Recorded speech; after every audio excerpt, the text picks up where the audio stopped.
Is the big man dead, or is it more alive than ever? In this video, I'm going to be breaking down and ranking the top 10 centers in the NBA heading into the 2026-27 season. The center position has evolved into the engine room of modern NBA offenses and defenses. From standard drop coverage anchors to baseline playmakers and literal alien rookies turning into superstars, the talent at the 5 spot has never been deeper. But before we hit the official top 10, we have to look at 3 massive names who just missed the cut. But let me warn you, this list is very deep, so there are big names that are in the honorable mentions. Let's get straight into the honorable mentions, though, with the first one being Kristaps Porzingis. Last season with the Warriors, Porzingis put up 16.7 points, 5.2 rebounds, and 2.5 assists per game on 44% shooting from the field, 33% from 3, and only 32 games. His health has been a struggle for him, and I think if he was healthy, he could probably get close to a top 10 slot on this list.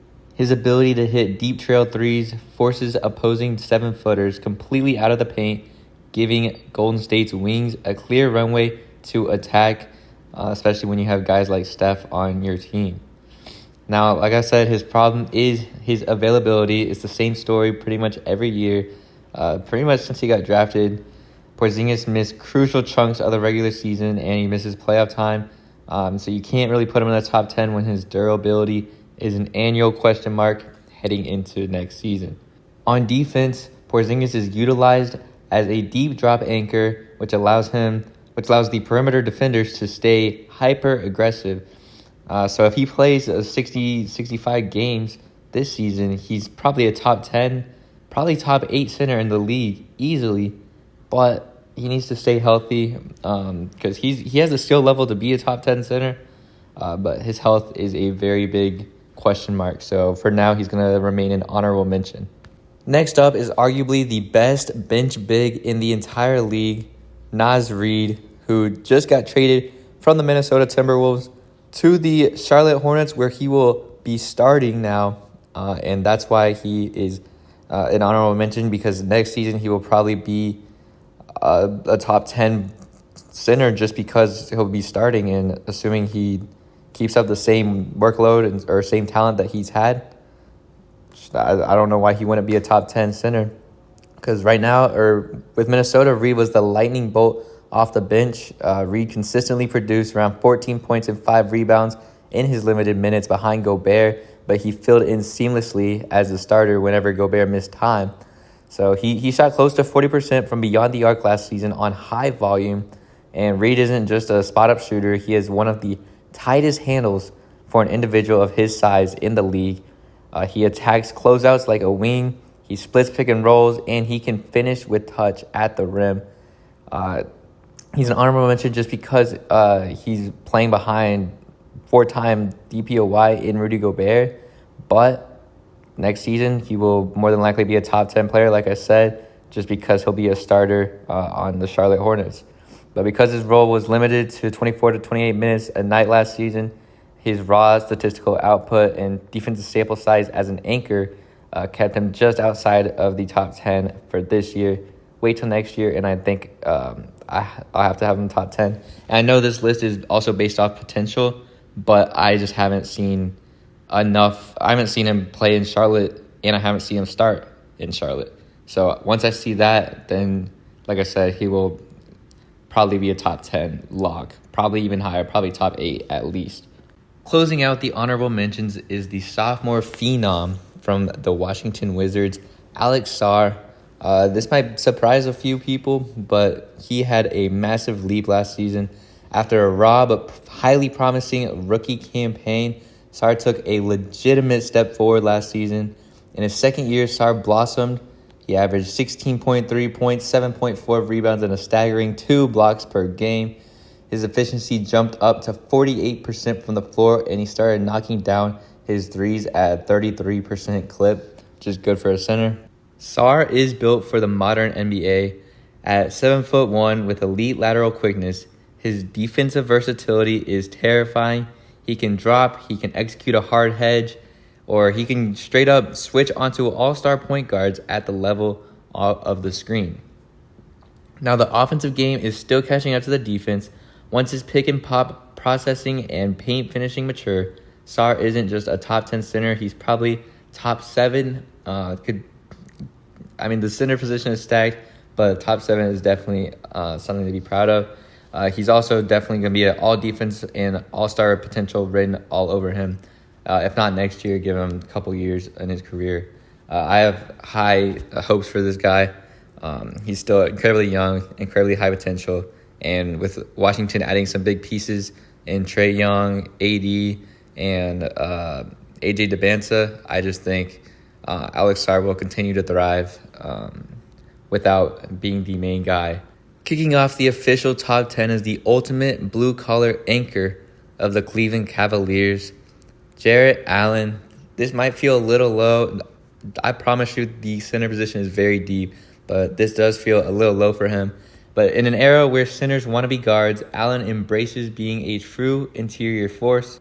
Allen gave the Cavs an elite double-double baseline last year. He averaged roughly 16 points and 10.5 rebounds while shooting incredibly efficient 63% from the field. Obviously, he's a center, but still incredibly efficient. He remains one of the premier rim protectors in the Eastern Conference, along with his teammate Evan Mobley. I already ranked him with the power forwards, but he is one of the best rim protectors in the Eastern Conference. Opponents shot nearly 6% worse when Allen was patrolling the paint. That is just an absolutely incredible defensive impact. Allen's verticality and discipline means he rarely gets into foul trouble. The biggest conversation around Cleveland heading into the 2026-27 season is how Kenny Atkinson manages the spacing between Allen and Evan Mobley. But individually, Allen is an elite roll man, an aggressive offensive rebounder, and a premier defensive safety net. He secures the number 10 spot, and he could definitely move up higher. He really doesn't have too much flaws. It's really, like I said, it's really just a stacked list, and he could for sure move up higher if one of these guys above him just has a bad year.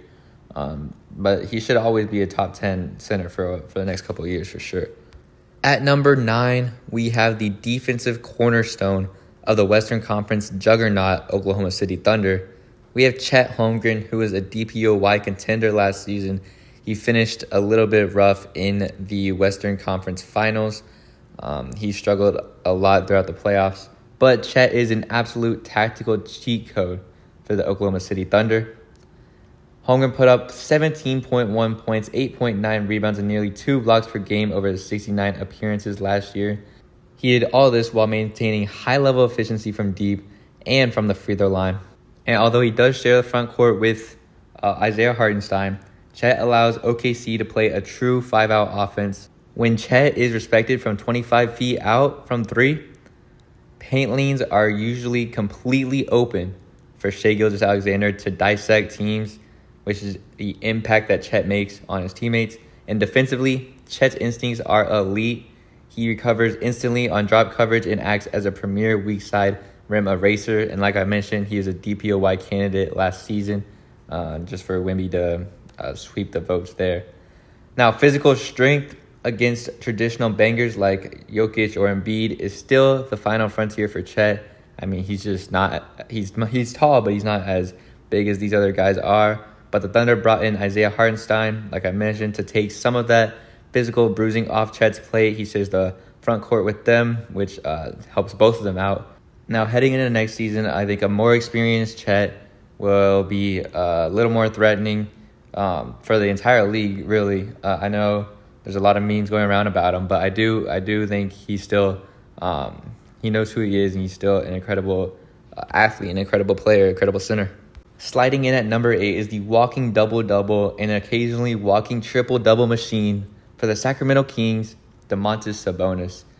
And if this list were based purely on regular season volume and durability, Sabonis would probably be higher. Now, last season he did deal with injuries, but he put up 15.5 points per game, 11.5 rebounds per game with 4 assists, and 54% shooting from the field. He only played 19 games, though, before he got hurt. He'll be back by the start of next season, though. And I just think he'll be better than the last couple of seasons, just because he's on a better Sacramento team now. Now, the Kings' half-court offense runs completely through Sabonis at the high post. His dribble handoff with guys like Darius Acuff is a staple of their playbook. He's one of the physical screen setters in basketball and clears out space on the glass with elite positioning. Now, why is he at 8? Mainly because of his health or his injuries. We haven't seen him after the injury, but I do think he'll just be better, especially, like I said, on a better Sacramento team. Also, the defensive limitations in the playoff drop-off. When teams play deep drop or dare Sabonis to shoot from mid-range in a 7-game series, his offensive efficiency will take a hit and his lack of vertical rim protection gets exposed. But his regular season floor-raising ability is still undeniable, and he 100% deserves a spot in the top 10. He could probably get hired next season just by playing more games, really. Like I said, it's not really his fault that he got hurt, but I think if he plays a full 60, 65 game season, he will for sure climb up this list. At number 7, we have one of the fastest rising young stars in the league, Detroit's Jalen Duren. This might feel a little high to casual fans, especially after his playoff performance last season. But if you look closely at what this 22-year-old is doing, his trajectory is insane. Duren put up massive numbers for the Pistons last season, averaging 19.5 points, 10.5 rebounds, and nearly a block per game. He has physically matured into an absolute monster down below. And when you just look at his body prototype, he is huge. Duren isn't just an athletic lob threat, though. His playmaking out of the short roll has taken a massive leap. When teams blitz cutting him, Duren catches the ball at the free throw line and consistently makes the correct read to the corner shooters. And he was a big part in why Detroit took that leap. Obviously, Cade was the main reason, but Duren definitely was a large part in Detroit getting the number 1 seed in the East. Like I said, he didn't show up in the playoffs, and that was a problem. That's why he's not any higher. But he definitely deserves a spot in the top 7 for sure. And he can definitely get higher if he steps up at come playoff time. I don't know what happened last season. Now, Duren is entering restricted free agency and contract extensions with absolute leverage. Under J.B. Bickerstaff's new defensive infrastructure, if Duren can turn his physical tools into elite rim protection metrics, he has a legitimate chance to crash the top 5 by the next time I make this list come next year. And I do think that's a very big possibility. Like I say, he just needs to show up and come playoff time. But he proved in the regular season last year that he deserves a top 5 spot. Coming in at number 6 is Houston's brilliant offensive hub, Alperen Sengun. Last year was a statement season for the Rockets big man.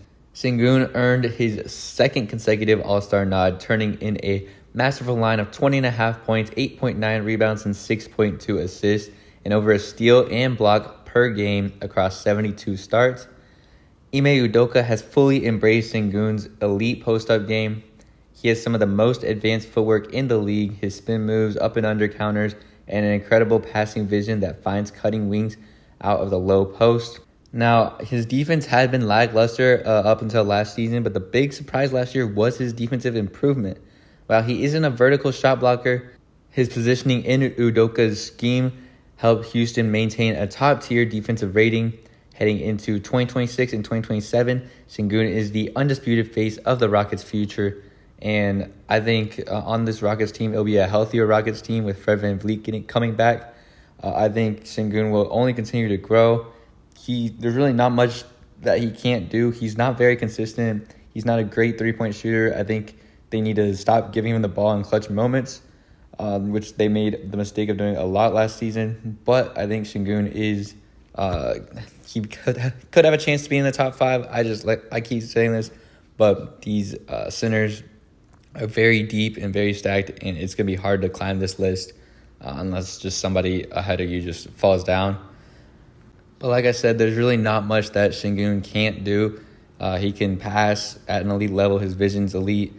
He can rebound at an elite level. He plays a 5 for Houston, even with Steven Adams there. When he doesn't take bad shots from the 3, he can score at an elite level. That is another problem. He doesn't take the best shots all the time. He needs to work on that. But If he improves the little things and the people above him maybe don't have as good of a season, then he will for sure continue rising. I think 6 is a comfortable spot for him, though. I don't see him falling down much. He might fall down maybe 1 or 2 spots, but he'll definitely stay in the top 10 for next season. And he has a chance to move up. I don't know how far he would move up, though. Maybe 1 spot. Now we are finally entering the top 5, and opening up our top 5 is the defensive anchor of the Minnesota Timberwolves, Rudy Gobert, who is a 4-time DPOY winner, which is the most, tied for the most ever. And you can love him, you can hate him. Most people hate him. You cannot deny the historic impact Rudy has on the defensive side of the floor. He is one of the greatest defenders ever. Rudy averaged roughly 13 points, 12 rebounds, over 2 blocks a game, and he led the Timberwolves to the number 1 defense in the league last season. Rudy's value isn't found in the box score, though. A lot of casual fans who are box score watchers, that's probably why they hate on Rudy, because they're TikTok watchers or they're Twitter watchers, whatever, highlight watchers and box score watchers. That's probably why they're hating on Rudy. But that's not where you don't find Rudy's value in the box score. It's found in the shots that don't happen. Guards drive into the paint. They see Rudy Gobert's 7'9" wingspan. His wingspan is almost 8 feet tall. That is insane. Once they see that wingspan, they dribble out of the paint. Rudy Gobert's gravity is incredible. His ability to handle the baseline drop while his perimeter defenders press up is masterclass tactical execution. And a lot of people might be like, Rudy Gobert's overrated. I don't know why, whatever. The Timberwolves would not have Rudy Gobert for all this time if he wasn't good. And I understand he got traded from Utah. Which I don't know if he deserved that or not, but Rudy Gobert is the best defender of the modern era. Offensively, he remains limited to lobs, dunks, and putbacks, which can clog spacing in tight playoff scenarios, which is a problem, and I understand. There's 2 sides of the basketball, and I completely understand that. But as a floor raiser who guarantees your team a top-tier defensive unit, why would you not want Rudy Gobert on your team? Gobert remains elite as he heads into 2026 to 2027 season, and I could honestly put him higher. I was debating to switch him with the guy I put at number 4, and maybe I was wrong, maybe I'm right. I don't see a world where he goes lower, though, and I understand he's not the best at offense. He's not an offensive player, but his defense is outstanding to the point where it pretty much single-handedly anchored him at the number 5 spot. At number 4 is the most versatile defensive player in the world, Bam Adebayo of the Miami Heat. Bam defies traditional center labels, and yes, I understand he put up an 83-point game. I'm not even gonna mention that in this. That has nothing to do with the reason I put him at number 4. I truly believe he's the 4th best center in the NBA. Like I said, I considered switching it with Rudy. Maybe I made the right choice. Maybe I didn't. But I do think Bam is arguably the 4th best center in the NBA. Let me explain why. Bam turned in another All-Star year, averaging around 20 points, 10.5 rebounds, and 4 assists a game, while consistently anchoring Miami's shifting defensive coverages. Bam is pretty much the only center in the league who can genuinely play drop coverage on one position, hard blitz the next, and then straight up switch onto Jason Tatum or a Kyrie Irving for an entire 4th quarter. He completely erases a team's primary pick and roll options, which is just the defensive leverage that Bam has.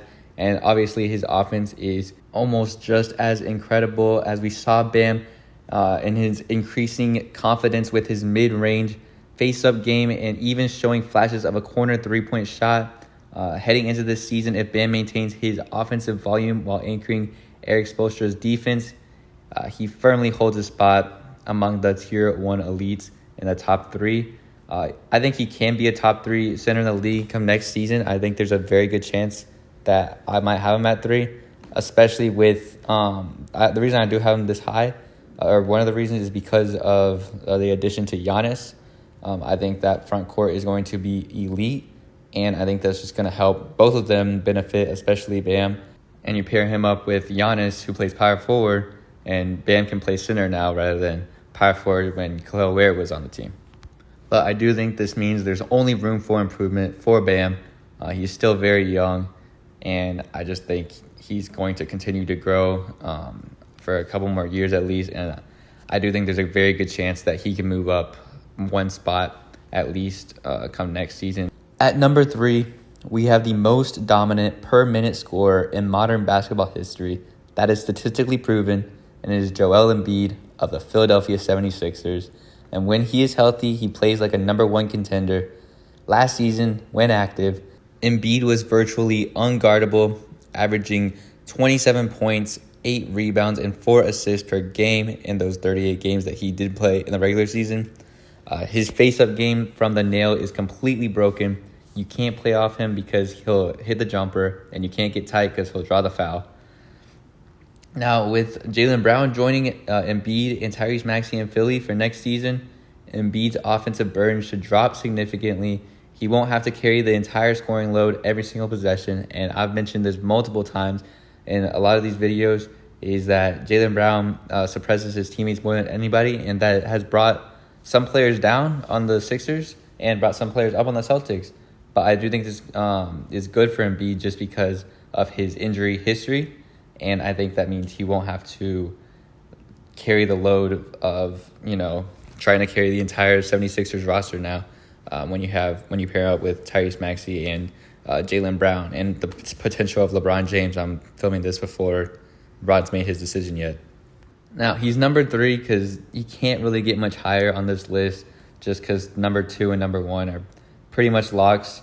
But it's pretty simple, is because his health and his playoff durability. He showed up last year in the playoffs against Boston, but until Embiid can get through a grueling 2-month postseason run without a major physical setback, he cannot leapfrog the top 2 guys on this list. And I think he's only going to go down from here, and that's not like anything bad, but it's just his health and his age. And I think it's getting to the point where 3 is probably going to be his peak from now on. But as we've seen from Embiid, the talent from him is MVP level, as he's won an MVP before, but his availability in the past couple of years is dictating the crown of. But he still earned himself a 3 spot, and I think that nothing to complain about at all. I don't think he'll ever go higher than that though, unless he has another breakout season, plays pretty much the whole season, and just the guys above him don't play good at all. But I don't see him drop, or I see him dropping down before I see him staying or moving up. I think he has officially peaked now on this list, and I think his injuries and age is the reason why he's just kind of going down. It's downhill from here.